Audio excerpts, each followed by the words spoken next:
Visual effects എന്ന് പറഞ്ഞു കഴിഞ്ഞാൽ ഒരു വിഷ്വൽ എലമെന്റ്സ് ക്രിയേറ്റ് ചെയ്യുന്നതിനെയാണ് നമ്മൾ വിഷ്വൽ എഫക്ട്സ് എന്ന് പറയുന്നത്, VFX എന്ന് പറയുന്നത്. നമ്മൾ സിനിമകളിലും വീഡിയോകളിലും വേറെ മീഡിയകളിലും നമ്മൾ ഒരു സ്റ്റോറി ടെല്ലിങ്ങിനെ സപ്പോർട്ട് ചെയ്യാൻ വേണ്ടിയിട്ടാണ് നമ്മൾ വിഷ്വൽ എഫക്ട്സ് ചെയ്യുന്നത്. സോ അതിൻ്റെതായിട്ട് പ്രൊഡക്ഷൻ അങ്ങനെയുള്ള പല സംഭവങ്ങളും നമ്മൾ അതുമായിട്ട് ബന്ധപ്പെട്ട് കിടക്കുന്നു. അതുപോലെ തന്നെ VFX ആർട്ടിസ്റ്റ് പല രീതിയിലുള്ള പ്രോഗ്രാംസും സോഫ്റ്റ്വെയർ പ്രോഗ്രാംസുമായിട്ട് എലമെന്റ്സും അങ്ങനെയുള്ള കാര്യങ്ങളുമായിട്ടാണ് വർക്ക് ചെയ്യുന്നത്.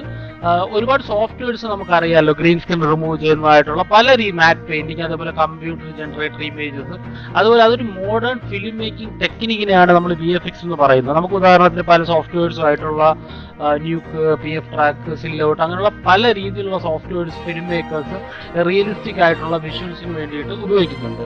അപ്പോൾ നമുക്ക് പ്രാക്ടിക്കൽ എഫക്ട്സും അല്ലെങ്കിൽ മോഷൻ ഗ്രാഫിക്സും നമ്മൾ ഈ ഒരു വിഷ്വൽ എഫക്ട്സിന്റെ സാധ്യതകളെ കൂടുതൽ എൻഹാൻസ് ചെയ്യുന്നു.